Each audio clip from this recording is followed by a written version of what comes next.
Salut à tous les amis, j'espère que vous allez bien. On se retrouve ce jeudi 2 avril pour une nouvelle vidéo. Aujourd'hui, ça va être une journée chargée parce que évidemment beaucoup d'informations sur lesquelles on va revenir. On va parler du stade, le Spotify Camp Nou, le troisième étage.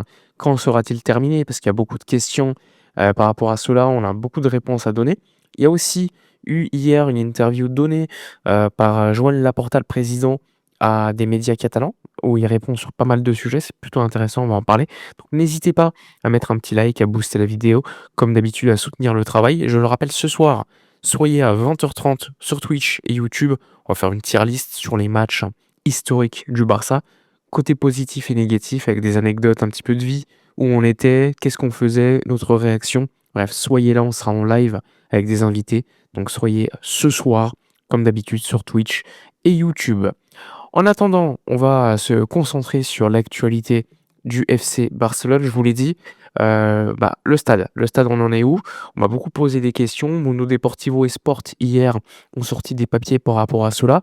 Ça veut dire qu'il y a eu communication de la part du club. Alors, pour faire simple, vous le savez, aujourd'hui, le Barça accueille aux alentours de 62 000 places. D'ailleurs, il y a un match ce soir en Ligue des Champions pour l'équipe féminine au Spotify Camp Nou. C'est le retour de l'équipe féminine, 18h45, c'est un classico. Le stade sera rempli. Alors, pour en revenir un petit peu à ce que je disais, on a 62 000 places actuellement. L'objectif, c'est, comme vous le savez, que le troisième étage ouvre partiellement au fur et à mesure à partir de la saison prochaine. Alors, l'objectif fixé aujourd'hui, c'est que au mois de septembre prochain, qu'il y ait une ouverture d'abord du latéral. Donc une tribune latérale au troisième étage qui soit ouverte. Puis ensuite, au mois de janvier 2027, que ce soit la tribune avec les loges VIP où il y a les présidents, etc., qui se mettent d'habitude, où il y avait avant d'ailleurs les zones télévision, où il y avait les commentateurs, la radio, etc. D'ailleurs, vous avez vu cette face euh, au deuxième étage où il y a beaucoup de box pour les commentateurs.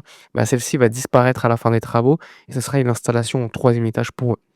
Il faut également savoir que en avril 2027, les virages du troisième étage seront terminés. L'objectif, encore une fois, c'est qu'en avril 2027, l'intégralité du stade soit donc ouverte au troisième étage. Alors, pour faire simple, d'abord le latéral du troisième étage, ce qui permettra d'avoir 70 000 personnes au stade. Ensuite, au mois de janvier, la tribune, ce qui permettra de monter à peu près 80-85 000 personnes. Et ensuite, les virages pour arriver à 105 000 personnes lors du mois d'avril 2027. L'objectif ensuite, il est simple. Lors du mois d'avril jusqu'au mois de mai, il n'y aura pas de travaux, puisque les 3 étages seront terminés.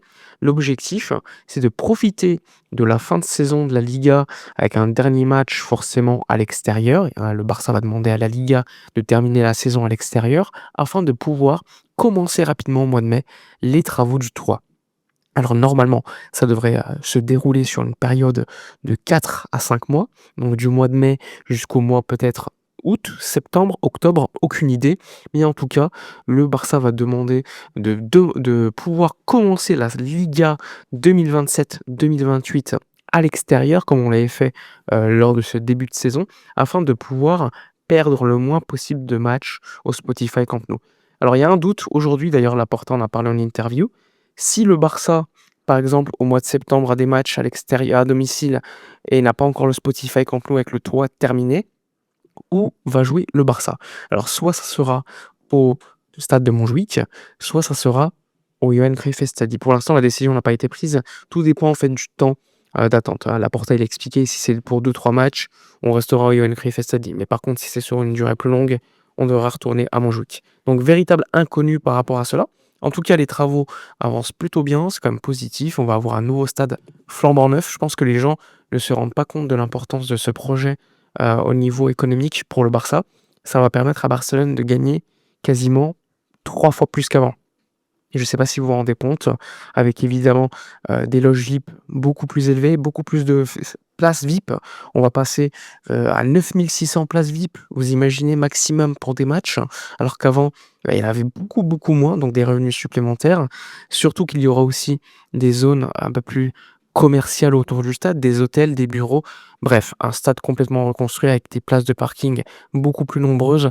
Tout cela, c'est important dans un écosystème Barça. C'est pour cela qu'on appelle l'Espai Barça, puisque à partir de 2028, les travaux commenceront également pour le Palau Blaugrana, qui sera pas très loin du stade, pour faire la salle de handball, de basket, etc., des salles de concert. Bref, ça, c'est un véritable environnement Barça qui permettra au club de se rembourser déjà la dette contractée pour le stade, mais surtout de gagner de l'argent additionnel et là d'être beaucoup plus compétitif sur le marché des transferts, mais également économiquement, d'avoir un vrai muscle au niveau financier. Alors évidemment, il faudra rembourser cette dette, mais cette dette avec un tel projet, vous le savez, le stade, c'est peut-être l'un des facteurs les plus rémunérateurs pour un club de football avec les droits TV. Et pour un club comme le Barça, le stade va représenter carrément au moins 20, 25, 30% de ses revenus. Donc c'est immense et c'est important. Vous y ajoutez évidemment le fait que lorsque le stade sera terminé, le sponsoring avec Spotify sera beaucoup plus rémunérateur chaque année aussi. Bref, tout cela te permet quand même d'avoir, on va dire, un futur positif. Maintenant, pour parler un petit peu de concret. Laporta a parlé en interview de pas mal de choses. Il est revenu sur la situation économique. Il faut savoir que pour le fair play financier de la Liga, tous les clubs espagnols, le 31 mars, ils envoient leurs documents économiques à la Liga pour déjà faire un point sur leur situation économique par rapport au fair play financier dont ils avaient à dispo sur la saison. Mais surtout, ça leur permet de faire un point également sur la prochaine limite salariale de la saison prochaine. Parce que, il faut le savoir, pour la limite salariale de la saison prochaine, on tient compte du budget prévisionnel qui pour l'instant le Barça n'a pas encore fait, mais également des résultats de la saison actuelle, donc la saison 2025-2026 au niveau financier. Selon Laporta, les résultats économiques sont positifs. Il faut savoir qu'il dit que les revenus sont beaucoup plus nombreux que prévu, donc plus de revenus attendus, enfin plus que prévu, donc c'est super positif. Et peut-être aussi plus de dépenses, il faudra voir, mais en tout cas, lui, il explique qu'au niveau fair play, le Barça va être en positif à 4 millions d'euros à la fin de l'exercice comptable, donc le 31 juin. Donc 4 millions d'euros de fair play. Il faut savoir que à partir du 30 juin, pardon, la fin de l'exercice, comme les contrats de Lewandowski, de Christensen, il y a des retours de prêt, etc., etc. Eh bien, à partir de ce moment-là, la masse salariale va soit diminuer, soit augmenter. Avec un Lewandowski qui part, forcément, la masse salariale va grandement diminuer, ce qui va te permettre d'avoir un écart beaucoup plus grand que les 4 millions d'euros de fair play. C'est pour ça que je parle beaucoup de au moins 50-60 millions d'euros de marge potentielle avec le départ de Robert et de Andreas Christensen, plus certains autres. Ce qui te permettrait de pouvoir aller sur le marché des transferts, de pouvoir recruter tranquillement. D'ailleurs, il a dit qu'il espérait que la Liga puisse donner un accord total sur le fait de pouvoir recruter de manière sans limite, même si je pense pas que ça arrivera, il y aura toujours des limites, mais ces limites ne seront pas aussi nombreuses qu'avant. Je pense que le Barça pourra au moins recruter un top player très cher, je vous l'avais expliqué, et ensuite je pense que ça dépendra des départs.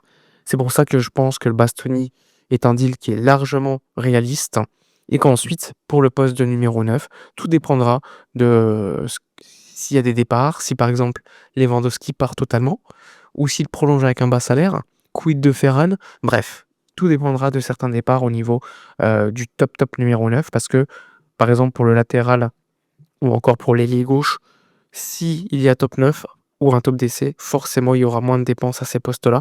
Donc là, je ne m'inquiète pas pour ces postes. En tout cas, Laporta, en interview, a expliqué qu'il ne fallait pas signer pour signer. Il fallait signer des joueurs seulement parce qu'on est convaincu qu'ils vont véritablement aider l'équipe, comme ça a été le cas pour Joan Garcia. Et il a parlé également de faire confiance en certains jeunes. Quand il a dit que Flick, par exemple, avait lancé Gérard Martin, qui à la base n'était pas attendu. Parfois, dans des situations compliquées, eh bien, tu as des jeunes qui émergent et qui permettent de faire la différence. Il a parlé aussi du fait d'avoir un squelette de l'équipe de la Masia, Bernal, Gavi, Fermin, Lamine, etc., etc. Il a même parlé de Pedri en disant qu'il le considérait limite comme un Massian, tellement c'était un joueur qui était ancré dans la culture catalane. Bref, Laporta a expliqué pas mal de choses. Il a dit que la prolongation de contrat de Flick était quasiment réglée, qu'il fallait peut-être attendre la fin de la saison pour l'activer. Il a expliqué que pour l'instant, il a un rôle beaucoup plus conseiller, il va être présent pour l'équipe, mais comme il n'est pas président jusqu'au 1er juillet, il a un rôle limité, même s'il se tient au courant de tout ce qui se passe au niveau du club, au niveau financier, et cetera. Il a parlé du Spotify Camp Nou, il a confirmé les dates, hein, c'est pour ça que les médias, j'en ai parlé en début de vidéo, expliquent que le Spotify Camp Nou sera terminé le 3e étage en avril 2027 et normalement avec le toit à partir de peut-être la fin de l'année 2027, début 2028. Donc ça, c'est quand même la nouvelle la plus positive de la vidéo. Ensuite, en termes de départ, on verra ce qui va se faire. Il y a des départs potentiels, des joueurs comme Marc Casado. On parle beaucoup de Koundé qui intéresse beaucoup l'Angleterre, mais tout dépendra des offres. On entend aussi beaucoup parler des retours de certains joueurs de prêt, des Ansu Fati, Iñaki Peña, Hector Fort, Marc-André Ter Stegen, Araujo aussi. Qu'est-ce qui va se passer pour lui? Bref, il y a beaucoup de joueurs qui vont pouvoir éventuellement partir et te faire baisser cette masse salariale qui te permettra de pouvoir réinvestir peut-être beaucoup plus intelligemment sur le marché des transferts. En bref, beaucoup d'informations, sur le stade, mais également au niveau économique. Dites-moi si la vidéo vous a plu. N'hésitez pas, comme d'habitude, à donner votre avis dans l'espace commentaire, à liker, à commenter, partager, booster la vidéo, ça fait toujours plaisir. Et je vous le répète, ce soir, 20h30, en live, YouTube, Twitch, tous les détails en description, pour parler des matchs historiques du Barça tous ensemble. Bref, je vous souhaite une excellente soirée à vous et ciao.